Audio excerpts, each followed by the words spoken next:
Breaking news చూస్తున్నాం. రామయ్య కళ్యాణానికి భద్రాచల శ్రీ సీతారామచంద్ర స్వామి వారి దేవస్థానం ఎంతో సుందరంగా ముస్తాబైంది. విధిలా స్టేడియంలో మధ్యాహ్నం 12 గంటలకు అభిజిత లగ్న ముహూర్తంలో మాంగళ్య ధారణ జరగనుంది. దీనికోసం ఆలయ అధికారులు అన్ని ఏర్పాట్లు చేశారు. సీతారాముల కళ్యాణాన్ని వీక్షించేందుకు లక్షలాది మంది భక్తులు భద్రాచలానికి తరలివచ్చారు. ఎన్నికల కోడ్ కారణంగా ఈ వేడుకలకు సీఎం రేవంత్ హాజరు కావడం లేదు.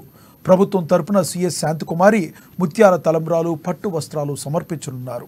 మంగళవారమే సీఎస్ భద్రాచలం చేరుకున్నారు. 18న జరిగే పట్టాభిషేక మహోత్సవానికి గవర్నర్ రాధాకృష్ణన్ హాజరు కానున్నారు. మంగళవారం రాత్రి సీతారామచంద్రుల ఎదుర్కోలు ఉత్సవం ఘనంగా జరిగింది.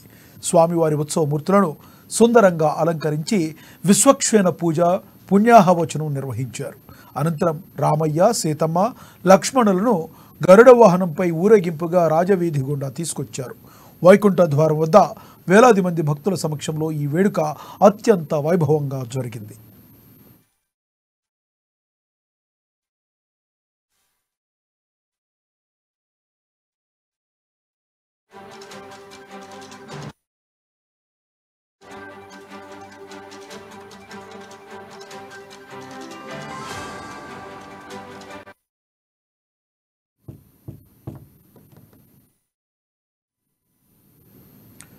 రాష్ట్ర ప్రజలకు శ్రీరామనవమి శుభాకాంక్షలు తెలిపారు సీఎం రేవంత్ రెడ్డి.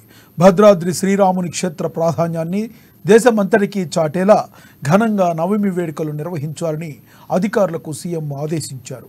భద్రాద్రి సీతారాముల ఆశీస్సులతో దేశ ప్రజలందరూ సుఖ సంతోషాలతో జీవించాలని కోరారు సీఎం రేవంత్.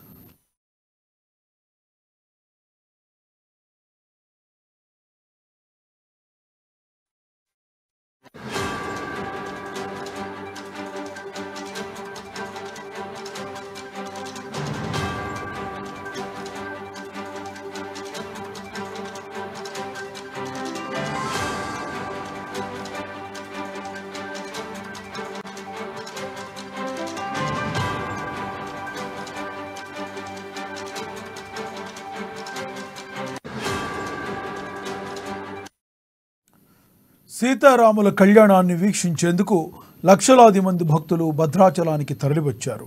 ఎన్నికల కోడ్ కారణంగా ఈ వేడుకలకు సీఎం రేవంత్ హాజరు కాలేదు. ప్రభుత్వం తరపున సీఎస్ శాంతకుమారి ముత్యాల తలంబ్రాలు, పట్టు వస్త్రాలు సమర్పించనున్నారు. మంగళవారమే సీఎస్ భద్రాచలం చేరుకున్నారు. 18న జరిగే పట్టాభిషేక మహోత్సవానికి గవర్నర్ రాధాకృష్ణన్ హాజరు కానున్నారు. మంగళవారం రాత్రి సీతారామచంద్రుల ఎదుర్కోలు ఉత్సవం ఘనంగా జరిగింది. స్వామివారి ఉత్సవ మూర్తులను సుందరంగా అలంకరించి విశ్వక్షేణ పూజ, పుణ్యాహవచనం నిర్వహించారు. అనంతరం రామయ్య, సీతమ్మ, లక్ష్మణులను గరుడ వాహనంపై ఊరేగింపుగా రాజవీధి గుండా తీసుకొచ్చారు. వైకుంఠ ద్వారం వద్ద వేలాది మంది భక్తుల సమక్షంలో ఈ వేడుక అత్యంత వైభవంగా జరిగింది. రాష్ట్ర ప్రజలకు శ్రీరామనవమి శుభాకాంక్షలు తెలిపారు సీఎం రేవంత్ రెడ్డి. భద్రాద్రి రాముని క్షేత్ర ప్రాధాన్యాన్ని దేశమంతటికీ చాటేలా ఘనంగా నవమి వేడుకలు నిర్వహించాలని అధికారులకు సీఎం ఆదేశించారు. భద్రాద్రి సీతారాముల ఆశీస్సులతో దేశ ప్రజలందరూ సుఖ సంతోషాలతో జీవించాలని కోరారు సీఎం రేవంత్ రెడ్డి.